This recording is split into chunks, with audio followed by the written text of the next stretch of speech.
All right, good morning. We are on Lamed Hey Lamed Beis 35b. About a third from the top of the page, there is a colon, and we're just above that. So where we are in our story is we are analyzing scripture that describes the event of, all right, let's remember which one we're talking about. There's a bunch of events here. We're looking at the event of King David retrieving, right? King David retrieving the ark from the Philistines. Yes, that's what we're talking about. Right, this isn't the verses describing, hold on a second. This is 50 to 1,000. Right, 70,000, 50,000, 50,000, 70,000. Now what I'm saying is that this is not the verses describing this is the verse describing King David retrieving the ark, as opposed to the event we described earlier, which is when the ark comes back on its own under Samuel.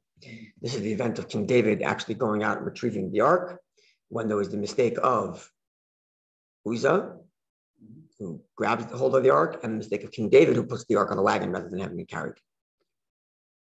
And there, so the 70 and 50 was actually by Samuel's time. But there it says, was there a plague there? I can't remember. There's so many details. Let's remember that. Let's go back a second. Hold on 1 minute. Yeah, there's no plague there. Just Uzzah dies. When the ark comes back under Samuel and they look inappropriately, that's when there's a plague, 70 or 50,000, which we discussed. In the case of when King David retrieves the ark, it's just the death of Uzzah. Just the death of Uzzah. Okay, so we've been comparing a few times the verses in the book of Chronicles that describe the event, and comparing that with the verses in the book of Samuel that describe the same event, and the apparent discrepancies between the two descriptions. And here is one discrepancy, right? The one we talked about yesterday, the last 2 days, is the discrepancy in the amount of offerings. Was it every step or every 6 steps? Now we're looking at a different seeming discrepancy. Ksiv, the verse reads, Kidoin, that the ark was brought to the threshing place of a location called Kidoin. Ksiv, and it says in the other description, Nachain, that it was at the threshing of a place called Nachain. So which one is it? Kidoin or Nachain? Rabbi says, look at the translation of these names. B'tchila, originally, Kidoin. It was like a Kidoin. And the word Kidoin translates as, I can't remember the English word, but it's a kind of spear. Some sort of spear. Right, so initially, the location they arrived at had this killing element because it killed Uzzah. Well, the Saif, at the end, Nachain, it was Nachain, which translates as appropriate. As the verse goes on to describe that the home in which the ark was held, God was very happy with the home. They treated it properly, and it was the family that held on to it was blessed. Him, his daughter-in-law, his sons, and so on. So the verse is telling us at the beginning, it was a spear, there was a negativity to it, there's a death, but at the end, it turns out to be upright and appropriate. Until it moved to Jerusalem, right? Which happens only under King Solomon, right? When King Solomon builds a temple. So something like that. I don't remember how many years or how long it was. Okay, so the lesson here is self-understood. Right? The verse is describing a transformation, the teshuvah, even after Uzzah's mistake of grabbing hold of the ark, which is why the place is called Kidoin. Eventually, it could be transformed by the appropriate behavior of those there, turning it into Nachain, turning it into an appropriate place. Okay. You have a chance to say Shua. Sorry? He didn't have the chance to say teshuvah. Uzzah didn't have a chance to do teshuvah. I can't speak for God's decision there, but in terms of the narrative, right? I'm sure there's something to be made of the word kida and the word nachon, both having the same letters, with the exception of daled and nun. You take the daled of kidoin, change it for a nun, and put the nun in the front, you get nachon. I'm sure there's something to be said there about the significance of the letter daled versus the letter nun, and what they mean and why that's the transformation. At any rate, okay, so this closes this Gemara's discussion on the narrative of the ark returning to its proper to the Jewish people, once under King David, and once sometime earlier under Samuel. Now the Gemara returns to the original text that it introduced, which was discussing the crossing of the Jews into the Jordan under Joshua. That was the original text we introduced. And we introduced that text because we're talking about the law of Sotah and whether the text can be written in Hebrew or in any language. We went through a number of mitzvahs in which we're commanded to say and verbalize certain things. We went through a list of when you could do that in any language. And then we went through a list of those that can be only done in Hebrew. And on the list of that which can only be done in Hebrew is the Sotah law. And the prototype for the keeping to the original Hebrew is the blessings and curses of the mountain. And there we had the unique experience in which the Kohanim, the priests, carried the ark rather than the Levites, and they led the community in front rather than in the middle. From there, the Mishnah went on to discuss other times when the ark was being held by the priests and in the front rather than the Levites in the middle of a Jewish encampment and traveling system. And one of those times is when the Jewish people crossed the Jordan under Joshua, first entering the land of Israel. And there we introduced a text that described that event. And the text essentially was analyzing the verses that described the various different stones that they had to move from one location to another, from within, get to place it within the river and then take it out of the river, right? And then that led to a number of other discussions. First, since we were talking about the weight of the stones, we went on to discuss the spies who carried fruits and how big the fruits must have been based on the heaviness of what they're able to carry, the weight of what they're able to carry. From there, we went on to discuss other times that the ark was transported, the last events. And now the Gemara comes back to that original text that describes the crossing of the Jordan and the stones that are moved around.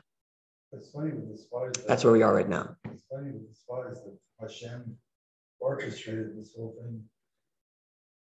Ask Jesse Davis. It's a setup, right? Yeah. Yesterday was the 12th of Tammuz, right? Today's the 13th of Tammuz. You heard about this, right? The previous year became released from Soviet imprisonment, the big celebration in Chabad. 14. So, sorry, yesterday was the 13th, and the day before was the 12th. Yeah. The 12th and the 13th are celebration of the previous year being released from imprisonment. Anyway, today is celebration of Chabad. And so I was listening to a recording of a Farbrengen that ever conducted in the year 1967 on the 12th of Tammuz. And that year was celebrating 40 years since the previous Rebbe's release in 1927.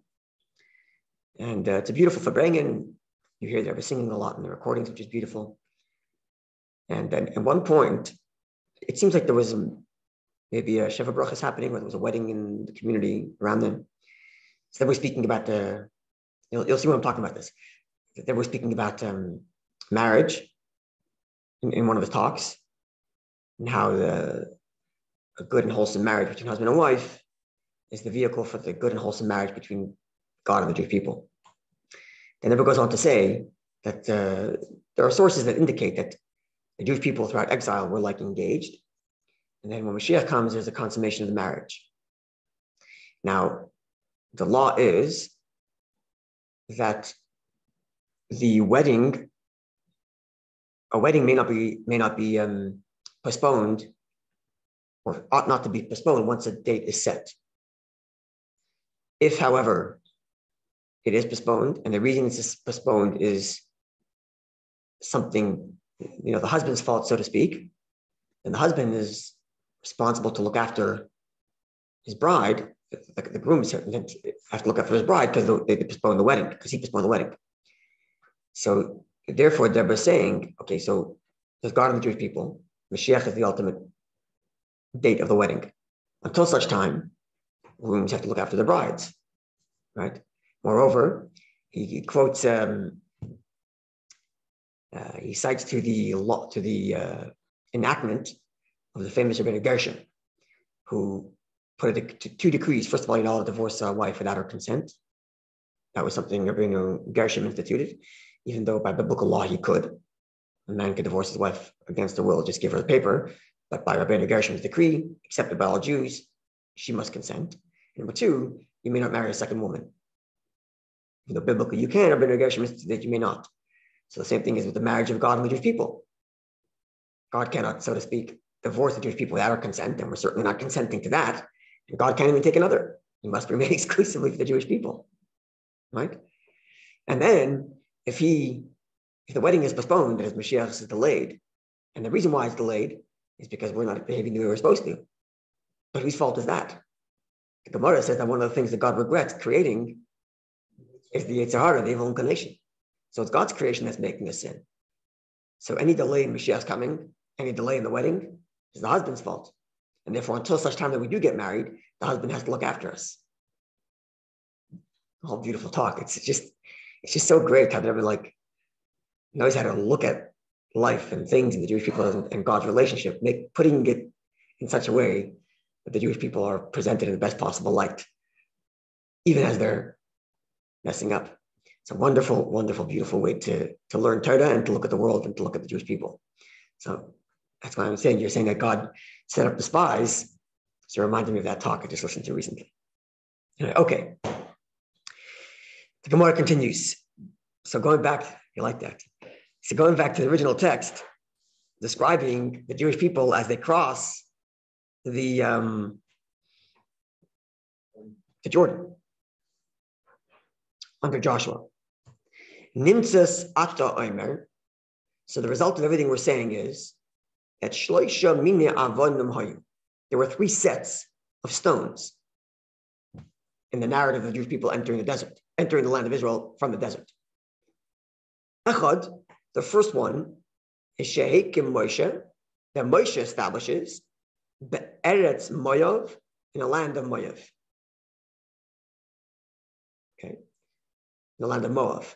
Shnemar, the verse reads, Be'ever HaYarden, over the Jordan, Be'eretz Moav, in the land of Moav.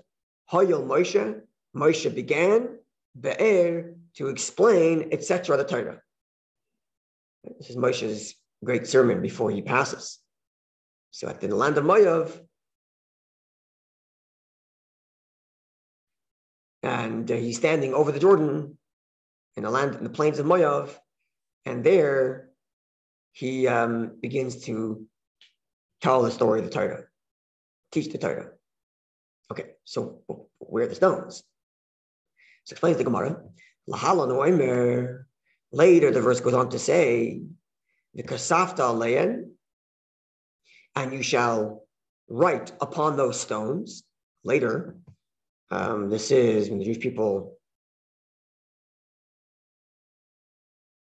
right? This is many chapters later, some 27 chapters later. But there, God says to Moshe Rabbeinu, "You shall write all the words of these Torah on the stones." And there it says, "You shall write them on the stones." Where's the word?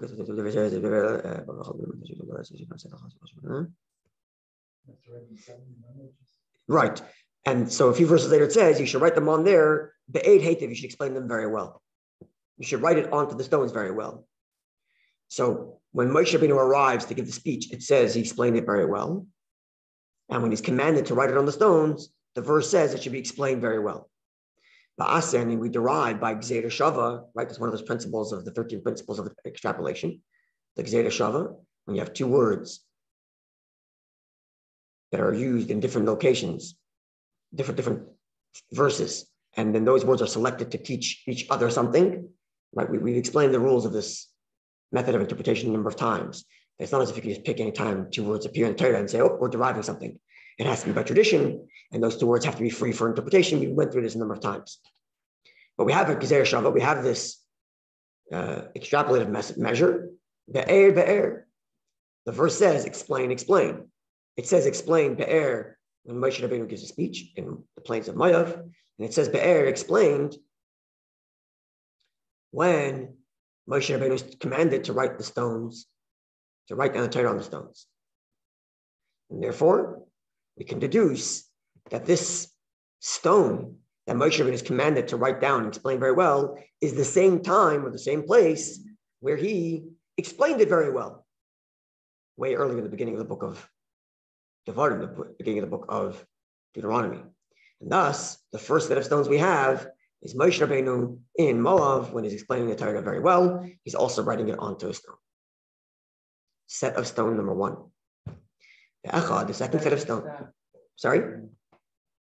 It says here, the words, to write on the stones, all the words of this, uses in English, it says this law. Yeah, it's a Torah. All of Torah, or is it a specific? No, it's all Torah. All Torah. Torah means law or instruction. Okay, so the Hebrew, right.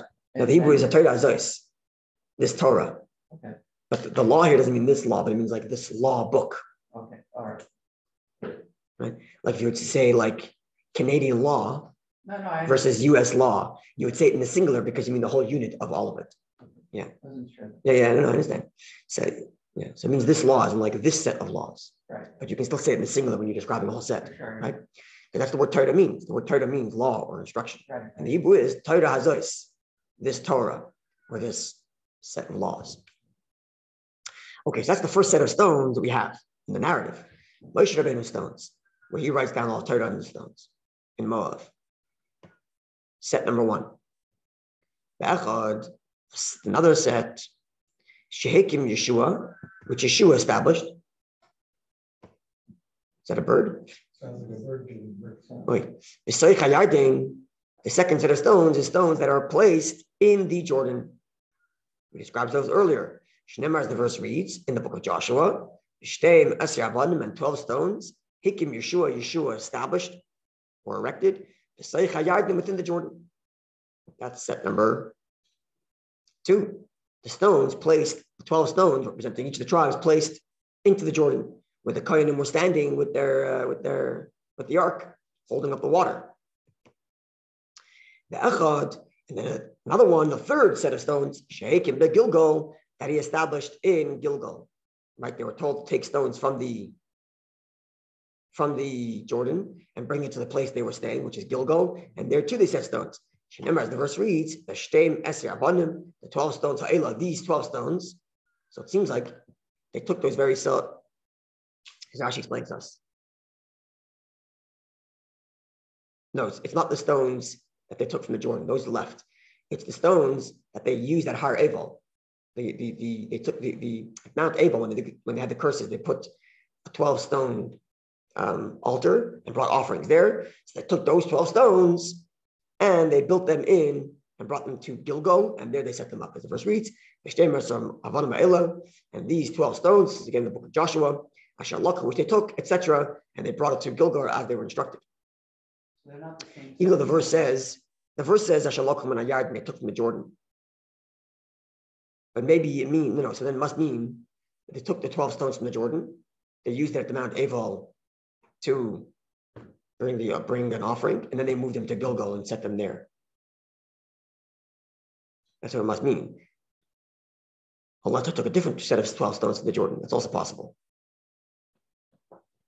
It's possible. So it would seem like it's a different set of stones because, yes, it was a different set of stones. We discussed this earlier, that there was 2 sets of stones, one that they put in the Jordan and one they took out of the Jordan. Remember that? There was 2 sets of stones, which is why it's dividing into 3. One from Moshe Rabbeinu, one in the Jordan, and one out of the Jordan. Even though the one out of the Jordan in Gilgal is taken from the Jordan. But I don't think it's the same 12 that they put.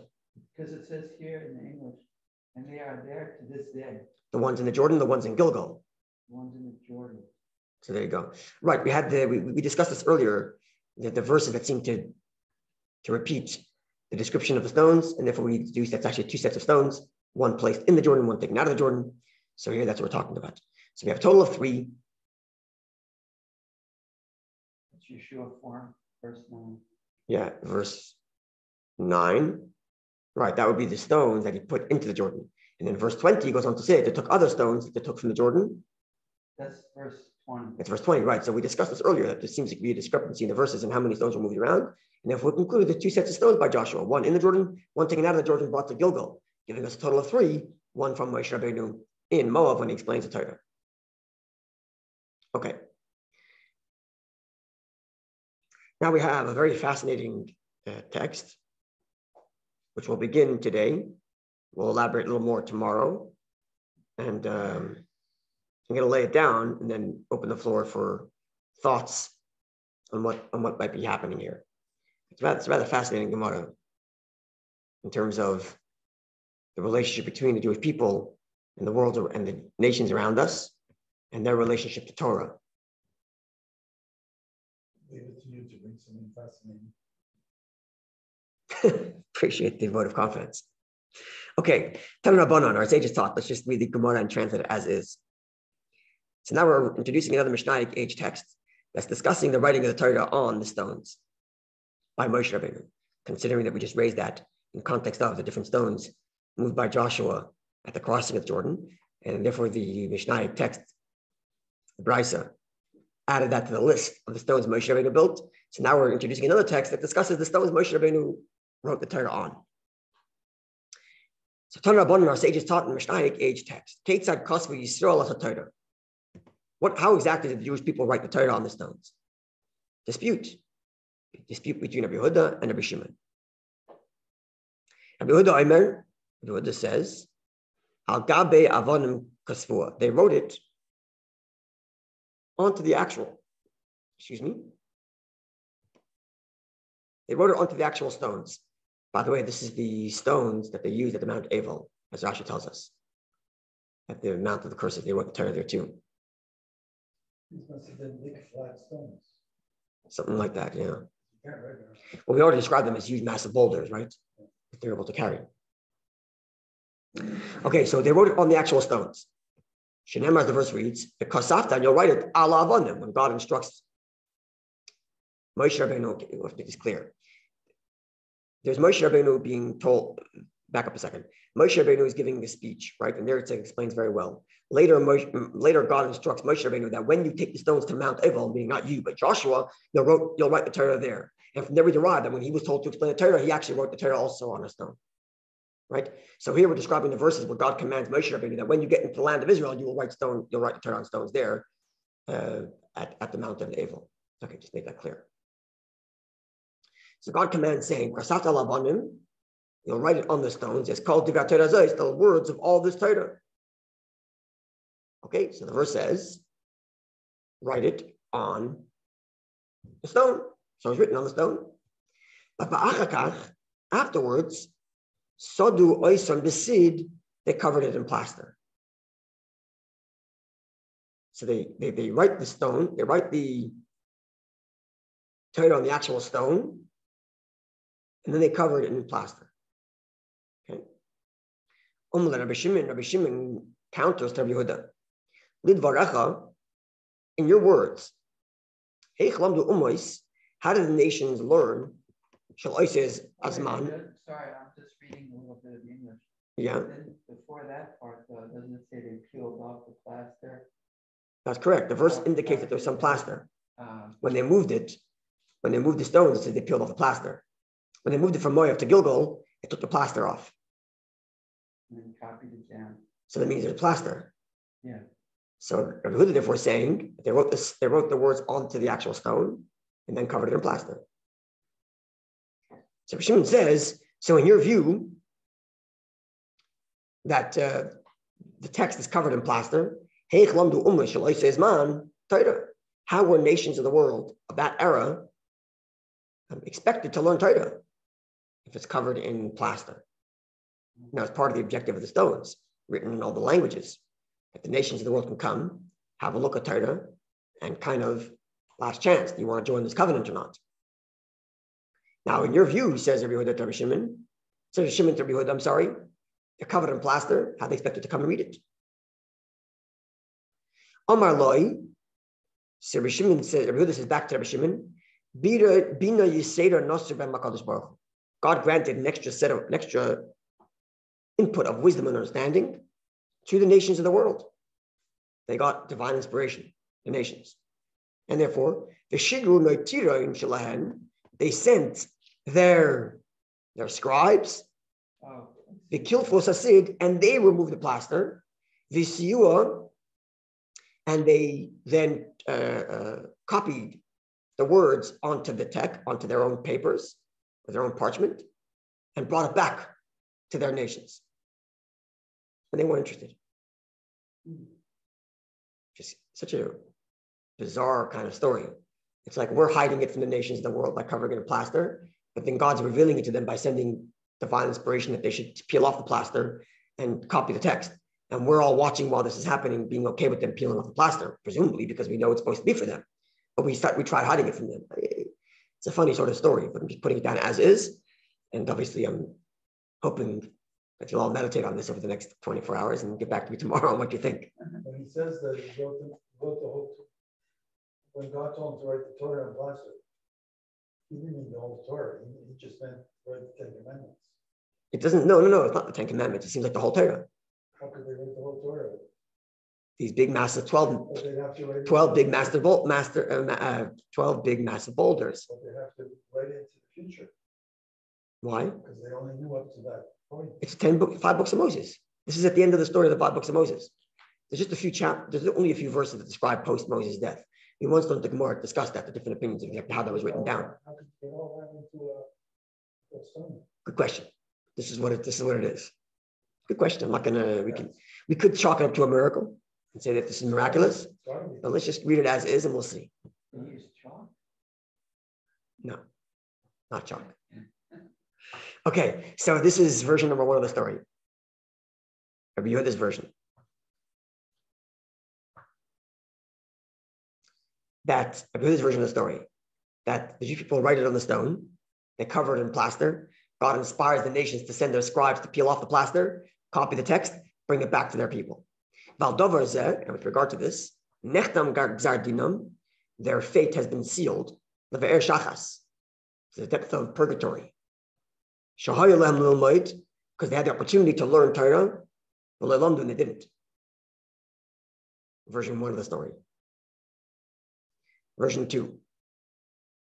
Rabbi Shimon says, no, I'm not taking your version of the story that they wrote on the stone and they covered it in plaster, and then the people came divinely inspired to peel it off and find the message. But rather, agabe sid kasvua. To begin with, they put it on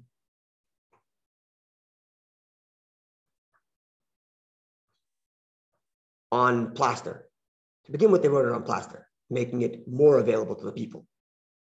Moreover, the kasvalam lamata, and they wrote at the bottom of the page of one of the columns. You're writing in rows, in columns, like pages. So the bottom of one of the pages, they write the text, the verse which reads, "L'man lo yilmadu eschem lases kachol," etc. The verse there says that when you enter the land of Israel, you shall banish the people there, so that you don't learn from their negative ways. And they did this, Rashi explains to us. They did that because the Jewish people want to convey the message to the nations of the world that it's only those people in that land of Israel who are trying to induce us to abandon God. Those are the ones that God says, get rid of them so that you don't learn from them. But you guys out there in the world, we have no beef. Come learn Torah. So Rabbi Shimon's describing the events in such a way we're actually trying to make it easier for the nations of the world to read the Torah. So Halamata, you derive from here, if the people would have accepted tshuva, we would accept them. End text of the Mishnaic world, Mishnaic description. You could see clearly that Rabbi Shimon have 2 different narratives of the relationship to the Jewish people and the nations vis-a-vis Torah. Rabbi describes it as we tried to conceal it from them. God inspires them. They come. They take off the plaster. They read it, and then their fate is sealed for purgatory. That's the way the phrase is it. Rabbi Shimon says, no, we made it available for them. And in fact, we put a text visible at the bottom of the page so that they should notice that it's open to them. And had they done teshuvah, they would have been okay. So write it on a rock and then transfer it to they could have just written it on the plaster. That's Rabbi Shimon's view. That they wrote it on the plaster, not on the stone and covered in plaster. But Rabbi Shimon says they wrote it on plaster to begin with. So that there's two distinctions between Rabbi Huda and Rabbi Shimon. First of all, Rabbi Huda is the thing. Number one, Rabbi Huda says that they put it on stone and then covered it in plaster, indicating that they're trying to hide it from the people.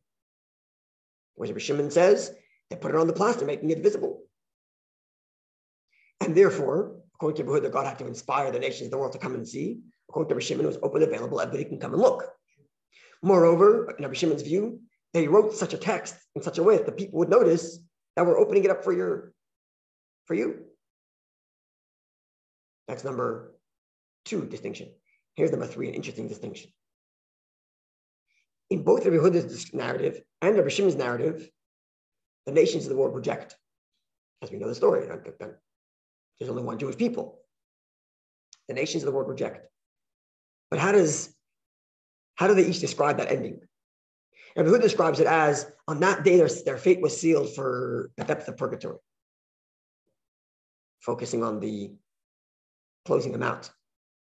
Whereas Rabbi Shimon writes the same event, describing it like this. This teaches you that had they done teshuvah, we would have accepted their teshuvah.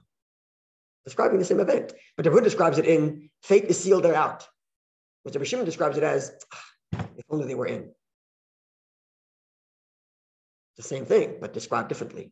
See? So it's interesting. And this is, I'm planting the seed for what I think is happening here, and the floor is open. Rabbi Huda is describing the event, the relationship between the Jewish people and the nations, this event as we're trying to protect, and God says, hey, you got to make it available for everybody. And therefore, Rabbi Huda concludes by saying, well, they rejected it, so we're closing it back in, and their fate is sealed. Whereas Rabbi Shimon is saying, no, the Jewish people to begin with wanted it to be open for everybody. And we bemoan the fact that they didn't choose. They should have. Maybe they still can. No description of any fate being sealed in Rabbi Shimon's narrative.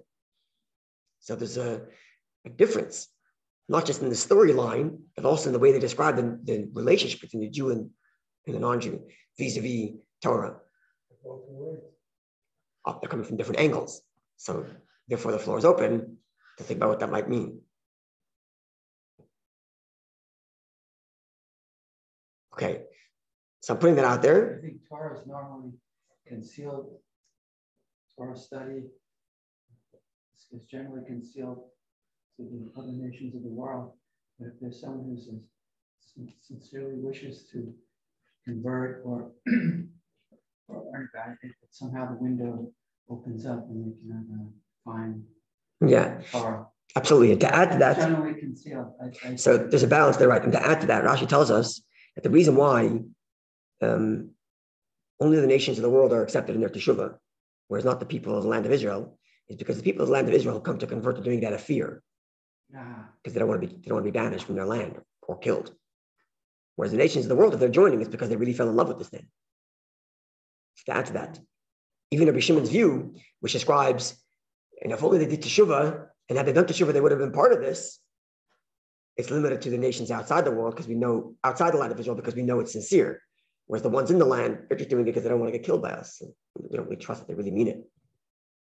So there's an element of what you're saying that even Rabbi Shimon is open for teshuvah is we want it to be sincere. We want someone to really love this, and that's why he's joining, not just because circumstances, afraid of something or whatever. Anybody could read the Torah, but the Torah has to be taught to you. Right. So there's another part. If Huda describes Torah as something, you have to peel back the layers till you get there. You have to remove the plaster, and then you can see the text. Whereas Rabbi Shimon describes it as it's right there available. It's available, yeah. Right. And there's even an invitation, which says if you want to do teshuvah, you're here. Right. That's the phrasing that they. So you're describing it not as the relationship to the non-Jew, but the relationship even to us, Right. or like I've heard the phrase said, the non-Jew within. The animal soul, the Yetzer Hara. So these are all very good things, and please meditate on this, and let's discuss tomorrow, God willing. And we do have a few more lines in which the Gemara analyzes This was the end of the text of Rabbi Shimon and Rabbi Yehuda speaking themselves. Tomorrow we're going to look at Rava, or the Gemara generations later, discussing the text we just read. So that will give us some more insight and layers as well. Okay, have a wonderful day, Eden. Thank you. Super. Food for thought.